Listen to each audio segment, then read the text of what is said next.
Have another print disability, which makes reading, holding a book, or turning a page difficult or impossible. The content is copyrighted by the respective publishers. For more information, please visit us on the web at nfradioreading.org. Hello, this is Corrine, and for the next hour, I'll be reading from the July 1st, 2026 issue of the Wall Street Journal on the Niagara Frontier Radio Reading Service. Thank you for joining us today. The highlights under business and finance are: the S&P 500 and the NASDAQ Composite rose 15% and 21% respectively during the second quarter, posting their best quarter each since 2020. The Dow gained 13%, its best quarter since 2022. Comcast move to split itself into two creates the next steel magnet in an entertainment industry that is poised for another consolidation. J.P. Morgan has filed a motion in a federal court to vacate the $4.25 million award to a former wealth advisor who was fired for expensing a $642.50 Super Bowl deli platter in a case known as the Salami Incident. Private equity firms iVest Consumer Partners and Cloverlay have sold the Care Bears brand of plush toys and related rights to Authentic Brands Group. Mystery traders used advanced knowledge of a Chinese brokerage crackdown to make more than $100 million in profit from options trades, an electronic trading firm alleged in a lawsuit. Ford is recalling more than 740,000 vehicles because of a transmission and parking system issue.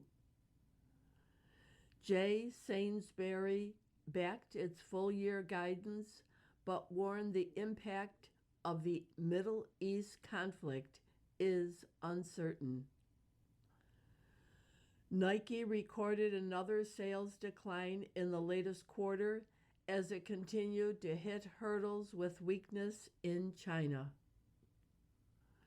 Dish, DBS, the satellite pay TV provider under Charlie Ergen's EchoStar broadcast empire, filed for bankruptcy after a deal to sell spectrum to AT&T was held up. BP said its deputy chief executive, Carol Howell, plans to retire later this year. Now for the key articles under the Worldwide section. The Supreme Court struck down Trump's attempt to curtail birthright citizenship, a rejection of his most aggressive crackdown on illegal immigration. The justices rejected federal limits on how much money political parties can spend in coordination with candidates for public office. The court also ruled that states can ban transgender women and girls from playing on female sports teams. Trump's forays into cryptocurrency delivered him a windfall of more than $1 million last year, according to his latest financial disclosure report, an unprecedented surge in income. The Trump administration and Anthropic reached an agreement to restore access to Fable, the company's most recent general access artificial intelligence model.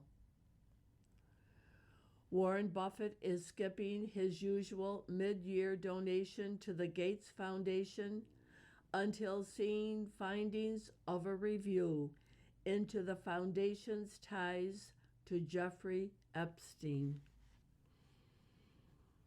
3 egg producers settled antitrust claims by donating more than 50 million eggs to food banks and paying $3.3 million to states that investigated them.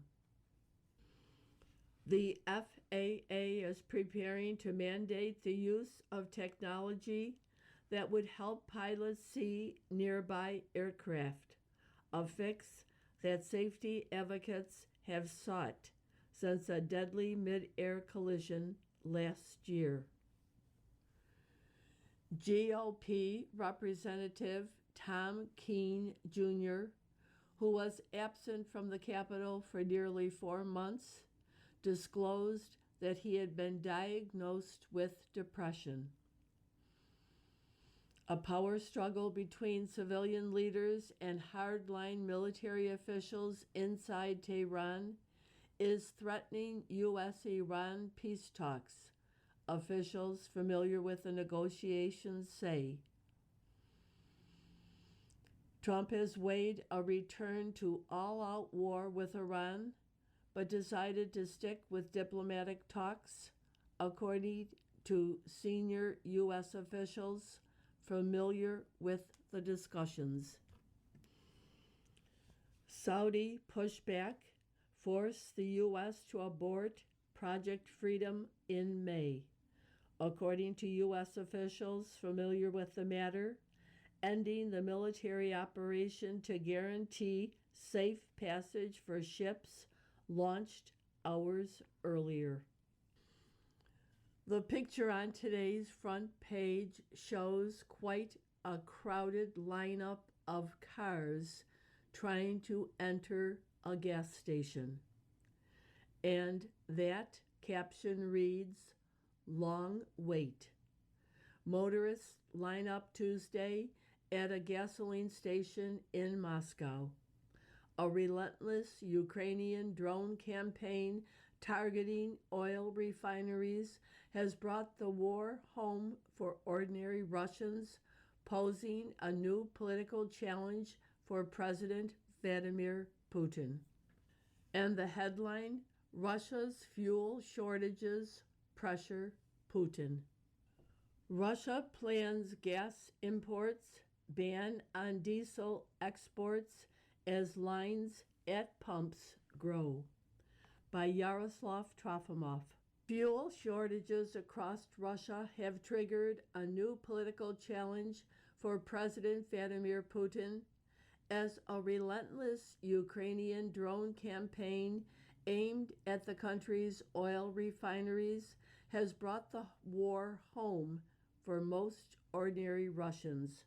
While Ukraine has targeted Russian energy facilities for years, the quantity and firepower of Ukrainian drones and missiles have risen. This has allowed Kyiv to hit refineries as far as Tumen, 1,200 miles away in Siberia, and permitted the spectacular raid that broke through thick layers of air defenses and destroyed Moscow's main refinery on June 18th, the turning point of the crisis. Some 28% of Russia's refining capacity was offline as of June 20th, estimated Sergei Volkolenko, former head of strategy at Gazprom-Neft, a large Russian oil company, and a senior fellow at the Carnegie Russia Eurasian Center in Berlin. All of this is due to the steep rise in the number of drones that Ukraine is able to fire, he said. The problem isn't in logistical difficulties or market imbalances anymore, Vakulenko added, but in the physical lack of fuel. For the first time in decades, Russia is planning to start importing fuel. Kremlin spokesman Dmitry Peskov said Tuesday, adding that Moscow is negotiating with several nations that he declined to name. Only faraway refiners, such as those in India, could fill the enormous gap. Such imports would take weeks to arrive by sea and would further stretch Russia's budget, already consumed by war expenses. Once one of the world's main exporters of petroleum products, Russia has banned exports of gasoline and jet fuel for months as Ukrainian attacks intensified. On Sunday, Putin said he is considering a ban on exporting diesel. Court upholds birthright citizenship. Justices, 6-3, rebuff Trump's effort to curtail who can claim to be an American. By James Rameser, Washington.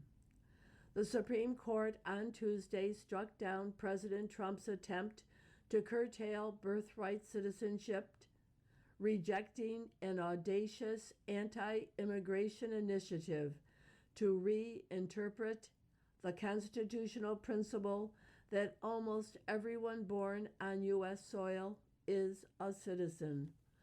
The decision, written by Chief Justice John Roberts, said the long-standing guarantee of citizenship was deeply rooted in the nation's history, even before it was enshrined in the Constitution in 1868.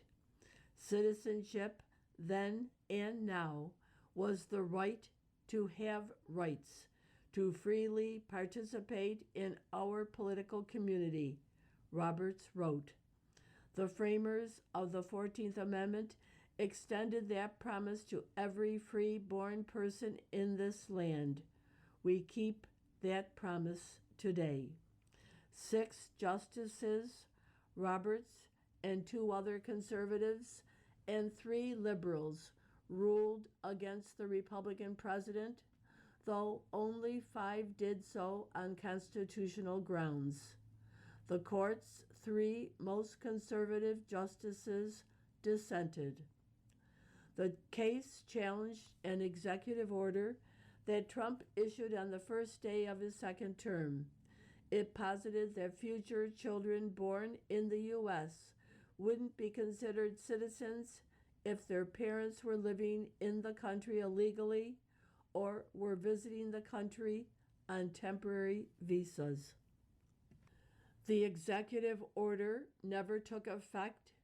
It was quickly blocked by multiple lower courts because it appeared to conflict with the 14th Amendment, which states that all persons born or naturalized in the United States and subject to the jurisdiction thereof are citizens of the United States.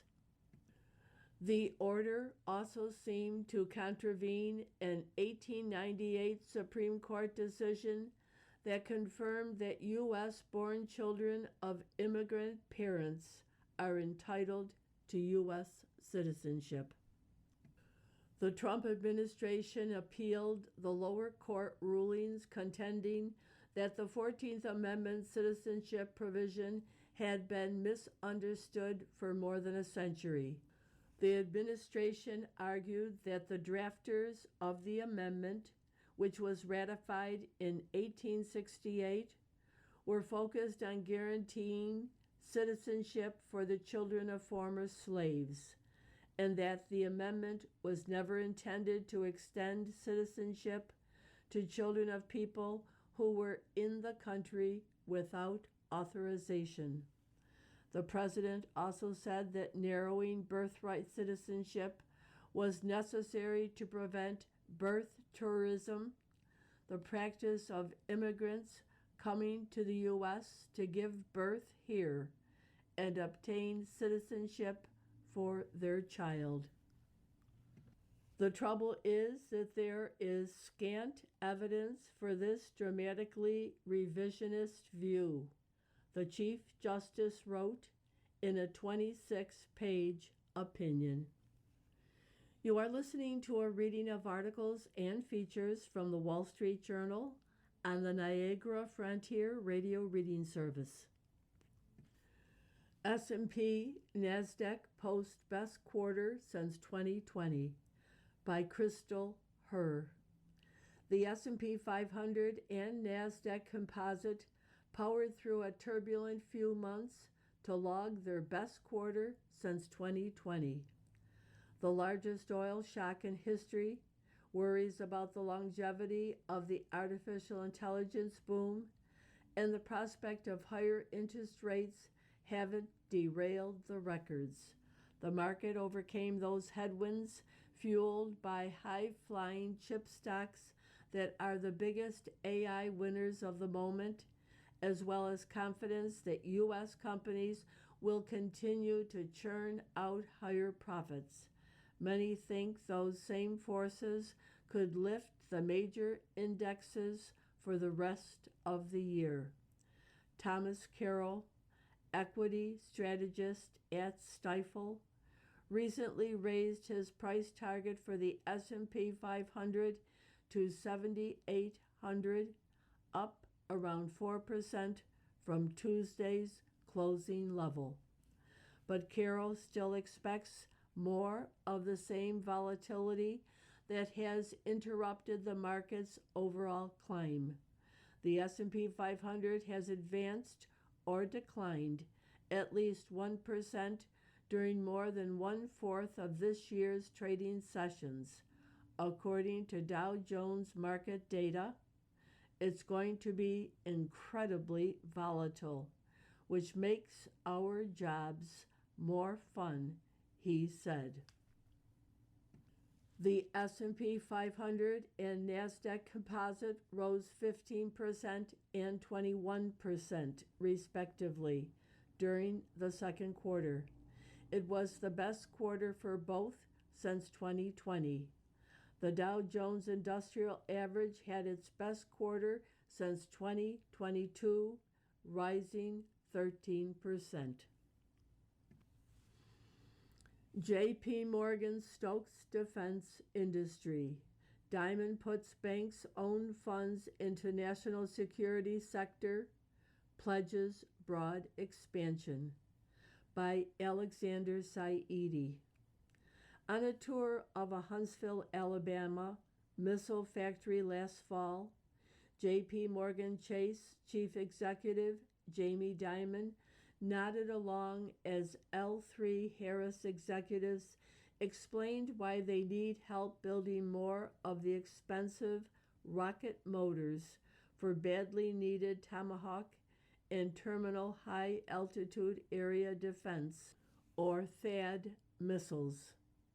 L3 Harris relies on procurement from the federal government, which can be stop and go, explained Ken Benningfield, the company's chief financial officer.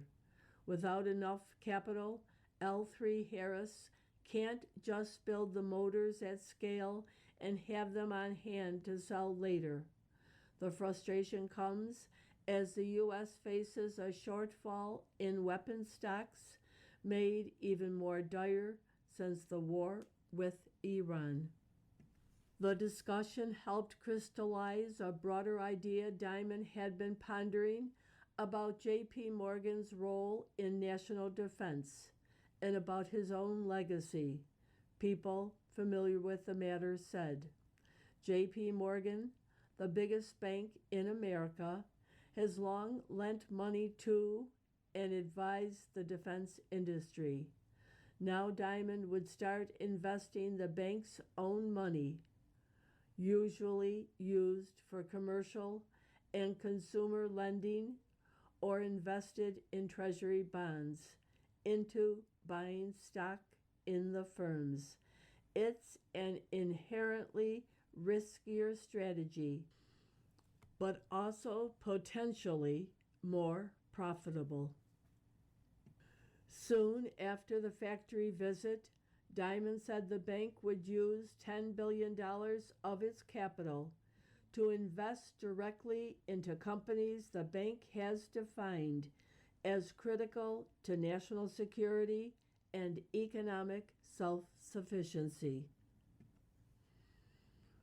Old School Debt Keeps Seniors from Retiring by Owen Adedoyan. Chris and Carolyn McAuliffe are in their 60s but don't expect to retire anytime soon. They're still paying off their student loan debt, which has ballooned to $500,000. I regret going to college, said Chris, an engineer for a health insurance company.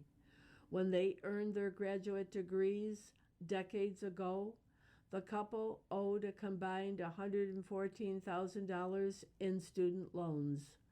With stable careers, Carolyn in nursing, they stayed on top of their monthly payments.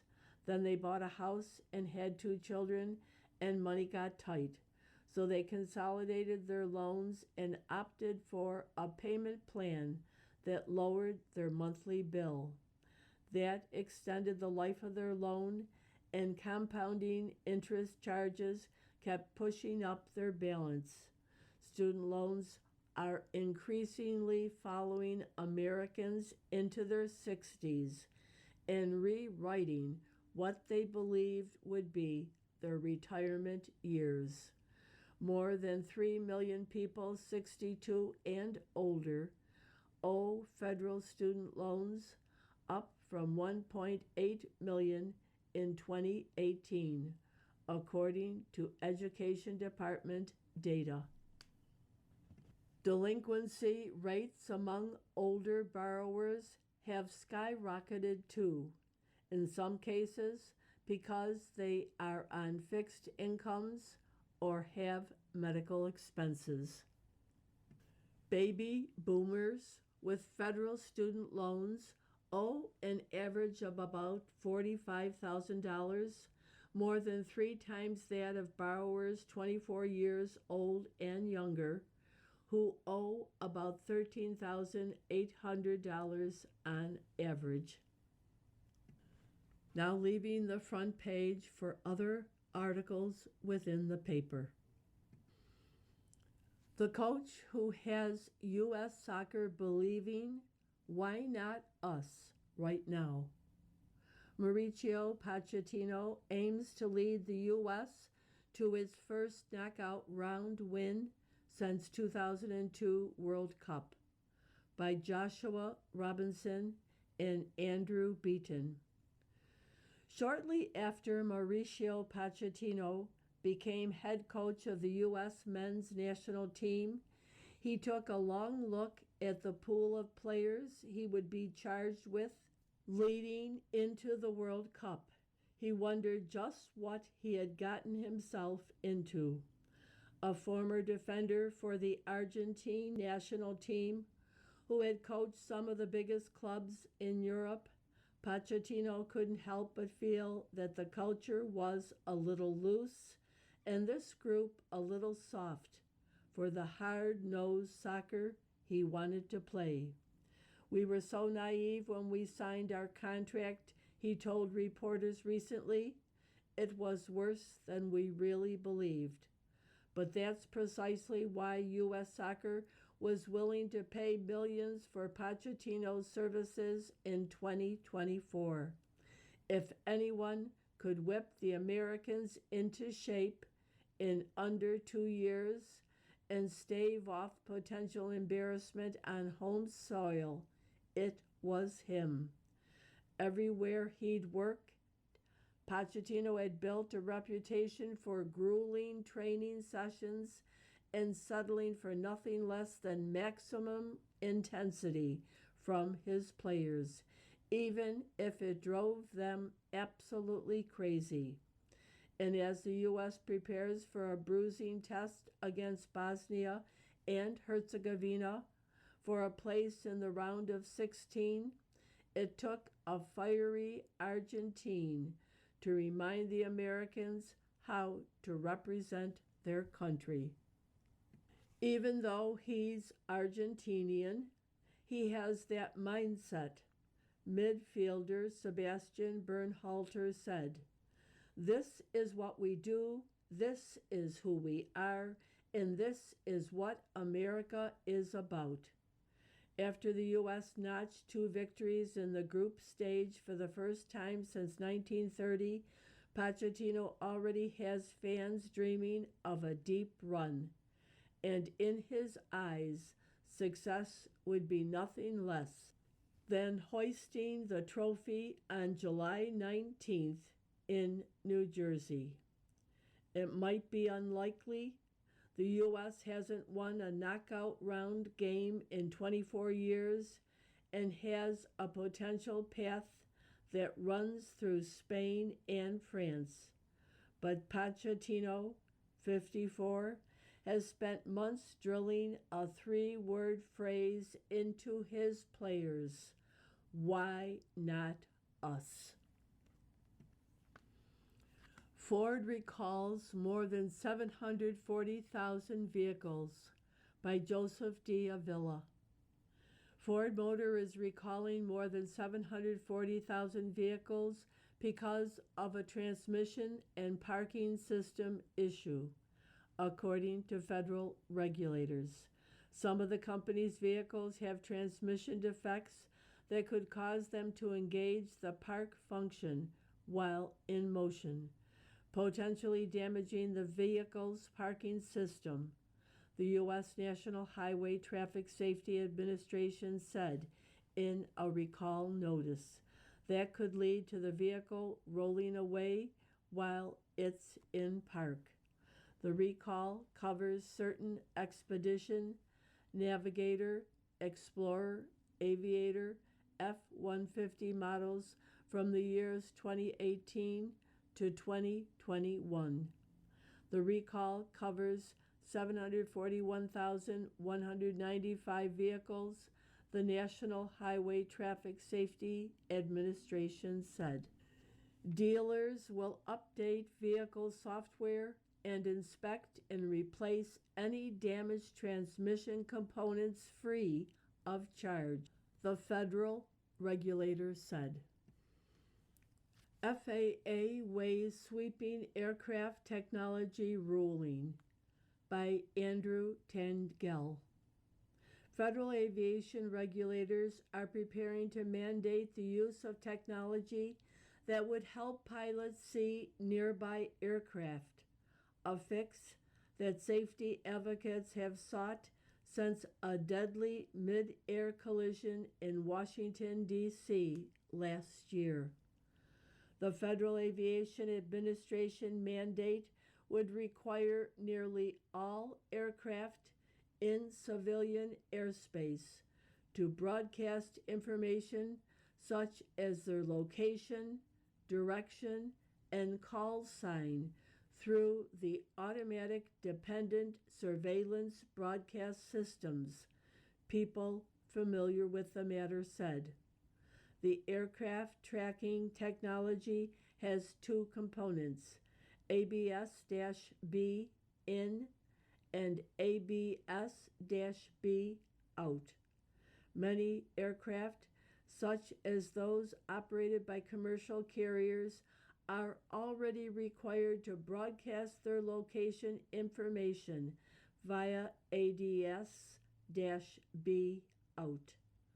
The potential new mandate is expected to apply to military and other aircraft and in more swaths of U.S. civilian airspace, the people said. Aircraft would also be required to have ADS-B in, which would enable pilots to see information from other planes nearby to avoid collisions. President briefed on all-out war, sticks with Iran talks by Alexander Ward and Laura Sigelman, Washington. President Trump has weighed a return to all-out war with Iran, holding multiple conversations in recent days with Defense Secretary Pete Hegseth and Chairman of the Joint Chiefs of Staff General Dan Kane on more strikes, but has decided to stick with diplomatic talks for now, according to U.S. officials familiar with the discussion. The conversations have centered on whether the U.S. should abandon negotiations and resume full-scale attacks on Iran, the officials said, a move some of them described as finishing the job. While not making a final decision, Trump has told aides he believes another round of full-scale attacks could derail diplomacy and hurt Washington's chances of ultimately dismantling Iran's nuclear program. You are listening to a reading of articles and features from the Wall Street Journal on the Niagara Frontier Radio Reading Service. From the editorial page, Trump loses on birthright citizenship. The consensus view wins out amid varied conservative dissents. President Trump's push to redefine birthright citizenship was legal revisionism, as his administration admitted, and on Tuesday it lost at the Supreme Court. Chief Justice John Roberts, Justice Amy Coney Barrett, and the three liberals instead cemented the orthodox view of the 14th Amendment, while the dissents highlight the varieties of conservative originalism. Trump versus Barbara. The chief's opinion for the majority tells a straightforward story. The young American nation, with little fanfare, adopted the British view of citizenship as based on birth within the territory, which soon applied to the children of tens of thousands of immigrants from the Old World. That promise was abrogated by the Supreme Court's 1857 decision in Dred Scott, then restored after the Civil War by the 14th Amendment. Its text says, all persons born in the U.S.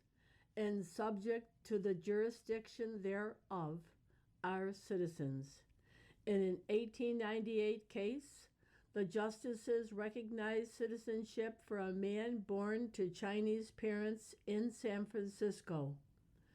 What the court held in Wam Kim Ark was simple, the chief says. The citizenship clause incorporated the common law and granted citizenship to nearly all children born in the United States. Exceptions are few, such as for children of foreign diplomats who have immunity from U.S. law. When Mr. Trump issued his executive order last year, purporting to end birthright citizenship for children of illegal aliens and temporary visitors, it was a challenge to that old consensus, as even the Solicitor General acknowledged. But the prevailing view is correct, the chief says. The distinctions made by Mr. Trump's order, mother, father, lawful, temporary, are absent from the 14th Amendment. Four conservative justices disagree. A dissent by Justice Clarence Thomas, joined by Justice Neil Gorsuch, argues the original understanding of birthright citizenship depended on a person's domicile or fixed home. Citizens, Justice Thomas writes, were the permanent members of the body politic, the people whose roots were in a place, who called that place home, and who would, if necessary, go to war for that place. This view would exclude birth tourists who have no real ties to America. But how about illegal aliens who have lived in the United States for years? I would reserve for another day the question whether the children of illegal aliens can be domiciled here. Justice Thomas says in a footnote. In a separate dissent, Justice Gorsuch sounds like they could qualify as citizens. If those parents are not domiciled here, then where are they domiciled? Justice Samuel Alito, dissenting solo, argues the 14th Amendment confers citizenship on only those children who, at birth, owe allegiance solely to this country. He calls the court's ruling a serious mistake because it invites entry to the United States by most of the world and forecloses democratic responses on that matter. That leaves Justice Brett Kavanaugh, who also disagrees with the majority on the constitutional issue. But he says the court should have issued a narrower ruling since federal laws from 1940 and 1952 codified the consensus view of birthright citizenship. So Mr. Trump's order is illegal. Justice Kavanaugh's middle way would allow for legislative limits on birthright citizenship that after Tuesday are probably unconstitutional. Across 194 pages of opinions, the conservative justices use textualism and originalism to arrive at starkly different conclusions about the meaning of the 14th Amendment. They can't all be correct, yet their writings again refute the idea that this Supreme Court has any kind of lockstep mega majority. An interesting counterfactual is how the justices might have come out on a narrower order if Mr. Trump had tried to end birthright citizenship for transients alone. He took the advice of those who recommended an expansive constitutional challenge because he thought the issue was a political winner, and his defeat is all the greater for it. While birthright citizenship has certainly been abused, one positive result of Tuesday's ruling is that today's dreamers will give birth to citizens rather than a second generation living in limbo. The ability to assimilate newcomers has always been an American strength, while falling birth rates will soon make that an even greater American advantage. If birth tourism is as big a problem as Mr. Trump says, he can make a sustained case for a constitutional amendment. From the opinion pages, happy days again for TV news. If streaming platforms give news a future, outlets will want to be trusted again. By Holman W. Jenkins, Jr.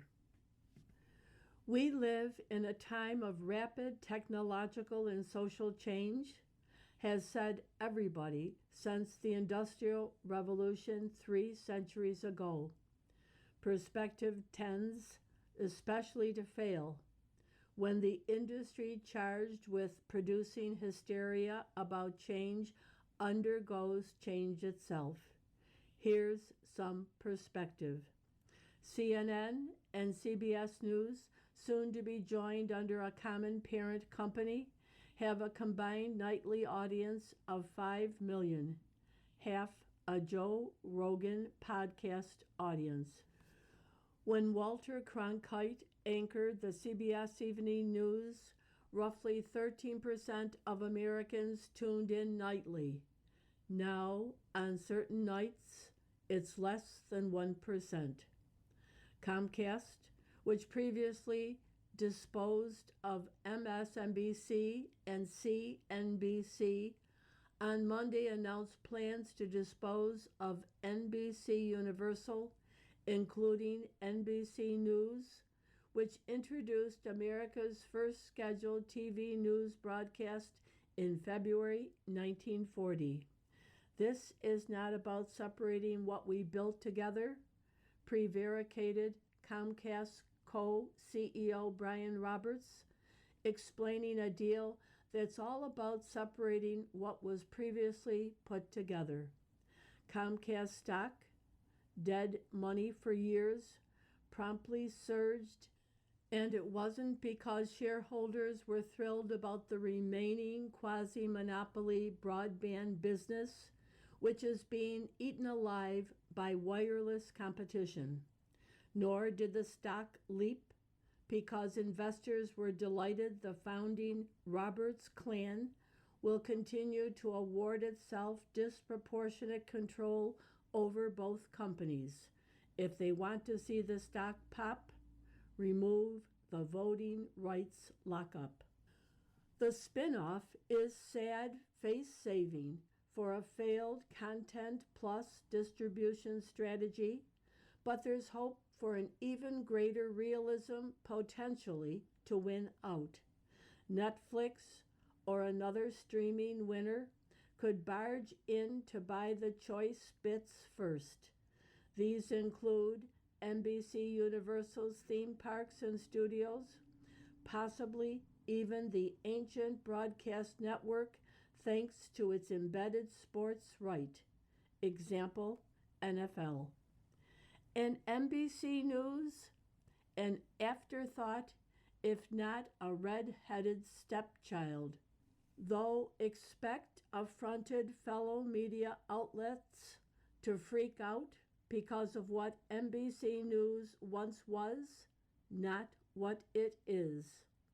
That said, Comcast did one shrewd thing.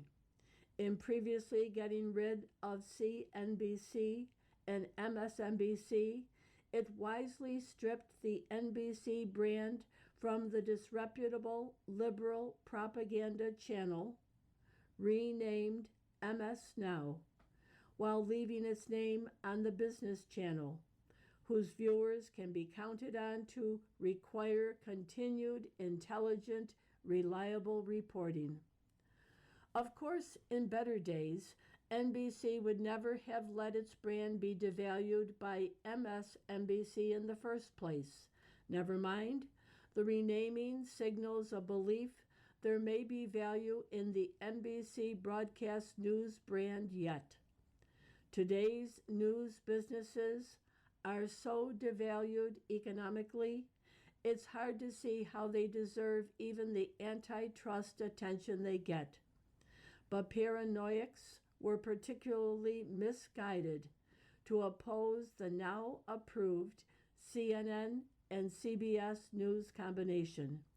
At least the Trump-friendly Ellison family proclaimed a desire to invest in news, which could potentially matter long after Mr. Trump is gone. Comcast's two-step to restore luster to the NBC News brand is similarly propitious.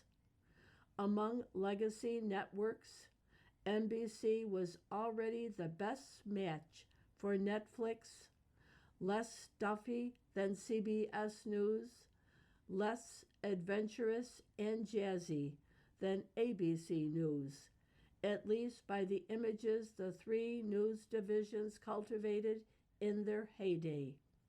Not buying it? Time-honored franchises are Netflix's most neuralgic lack. Plus, to imagine the streamer will keep digging deeper into live sports without one day also adopting live news seems unbelievable. The opportunity is actually sizable when prestige value is weighed against the occasional displays of courage news ownership involves. There is, you may be surprised to learn, little evidence to suggest Americans are less well-informed about current events than they were when 75% of households watched one of the nightly news broadcasts. but a lot more diversity in sources has come with a lot less certainty about which are trustworthy. Brands, including new brands, are about trust. Trust is why the world unhesitatingly guzzles a dark, mysterious liquid that might otherwise appear toxic because it bears the Coke brand. Nobody will rightly understand 2016 to 19 without understanding that, for a time, major news brands stopped caring whether a story was true as long as the audience wanted it bad enough and was willing to pay for it. A rolling of heads might once have been automatic as a result of pressure from shareholders, viewers, and society at large. Nobody considers it even possible that Mr. Roberts or another senior executive might step down over his news division's performance in the collusion fiasco. Never mind scathing dissections that very belatedly came from other reputable news outlets. Okay, water over the dam. Clawing back respectability is the new imperative on the horizon. Count on it. Witness the proposed acquisition of Roku by the parent of Fox News. This further lays the groundwork for a promising post-cable future for traditional branded news in the streaming era. Being on a platform with a future means, guess what? Having a future.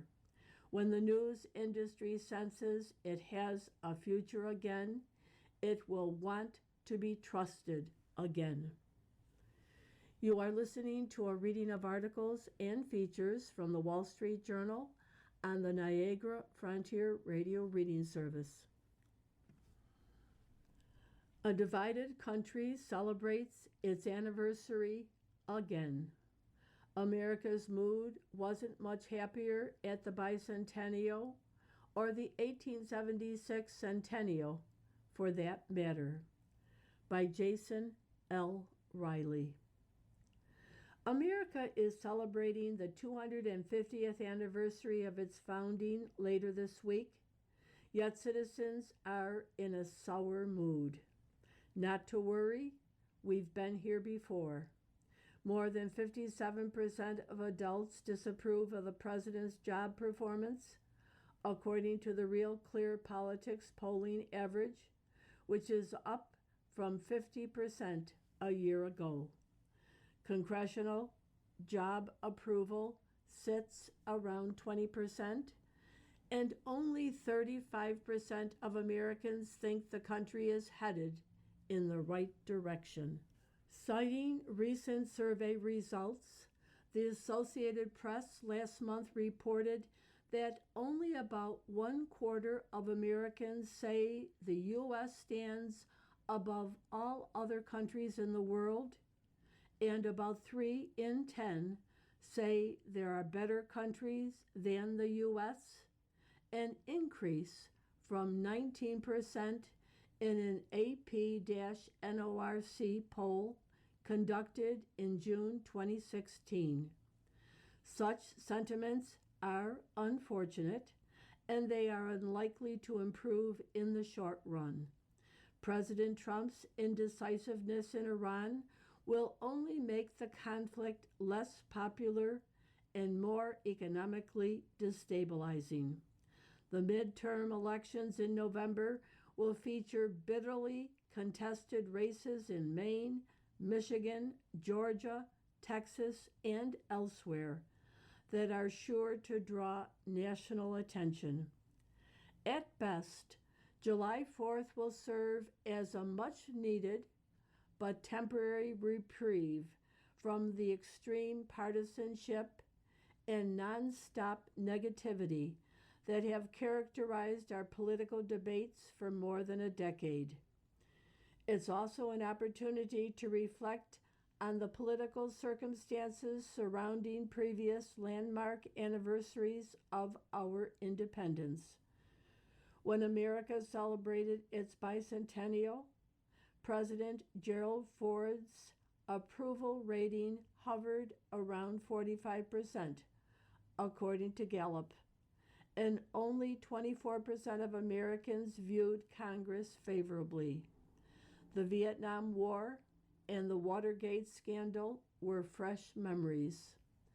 The 1973 to 75 economic recession was the deepest since the late 1950s. Ford had never been elected president or vice president, so he had no national political base. His decision to pardon Richard Nixon may have been an admirable attempt to unite the country and move on, but it backfired on him politically and his popularity plummeted. In his book, Centennial, historian Fergus Borwich writes that America's 100th birth coincided with a time of industrial turbulence, political anxiety, and rapid change. The Panic of 1873 had sparked the worst depression in U.S. history to date, and 3 years later the nation had yet to recover. Ulysses Grant was serving his second term as president, and his administration had been hobbled by corruption scandals. Grant advocated black civil rights, but political support for Reconstruction was waning due to economic uncertainty and political resistance in the South. Americans were still struggling with difficult questions that would shape the nation's life and politics for generations to come. Mr. Bordwich writes, "Could the political parties ever be cleansed of corruption? What place would African Americans have in American society? Would Native Americans survive at all? And at what cost to their embattled cultures?" July 4th also marks the 200th anniversary of the death of Thomas Jefferson and John Adams. The two founding fathers and former presidents had been political rivals, but famously reconciled in their later years. By the 50th anniversary of Jefferson's crowning achievement, he was already anxious about where the young nation was headed. Jefferson was frightened by the popularity of Andrew Jackson, regarding him as a man of violent passions and unfit for the presidency. Gordon Wood writes in his History of the Founding. The radicalism of the American Revolution, Jefferson was also overwhelmed by the new paper money business culture sweeping through the country and never appreciated how much his democratic and egalitarian principles had contributed to its rise. As happens from time to this day, Jefferson also began to have doubts about the capabilities of everyday Americans in whom he, Adams, and other revolutionary leaders had placed so much confidence. Adams would have none of it. No revolutionary, Wood writes, defended with more vehemence common, ordinary people against the aristocracy, against being ridden like horses, fleeced like sheep, worked like cattle, and fed and clothed like swine and hounds. Jefferson was an early admirer of the French Revolution, but he and other founders later saw it as a cautionary tale of how democracy without restraints on majoritarianism can lead to dictatorship and tyranny. The U.S. Constitution's system of checks and balances reflects a tragic view of human nature, an understanding that no one can be entirely trusted with power. Why has government been instituted at all? Alexander Hamilton wrote in the Federalist Papers. Because the passions of men will not conform to the dictates of reason and justice without constraint. The founders gifted us a new social order, a sturdy framework of governance that has endured malfeasance, incompetence, and division. Though far from perfect, it has improved over time and become the envy of the world. Remember that as some use this milestone to chronicle the nation's shortcomings and others to whitewash the past. The Pepper and Salt cartoon takes place in what appears to be a psychologist's office, where a man is laying on a couch with his face covered by his hands, as the psychologist asks, "When did you first begin to notice the voices telling you to invest in that stock?" Letters to the editor, the topic, Public Housing is misnamed. Regarding your editorial, Zoran Mandani, Slumlord, June 24th, when did taxpayers realize that public housing in New York and other cities isn't designed for tenants? Instead, it serves politicians, unions, and a circular financial system that helps Democrats retain power. The public's only role is to be perpetually fleeced for funding. From George Marshall, Marietta, Georgia. New topic, U.S. capitalism isn't broken. Regarding Walter Russell Mead's China's ambitious AI blueprint, Washington should remember that China has consistently trailed the U.S. in genuine technological innovation, a deficit likely exacerbated by state intervention. As America looks for ways to stay ahead of China rather than mimicking its top-down model, the U.S. should remain committed to capitalism, which established its global tech leadership. From Thomas Wilson, San Diego. You've been listening to a reading of articles and features from the July 1st, 2026 issue of the Wall Street Journal. We read from the Wall Street Journal every Monday through Thursday at 11 p.m. Your reader has been Corrine. Thank you for listening.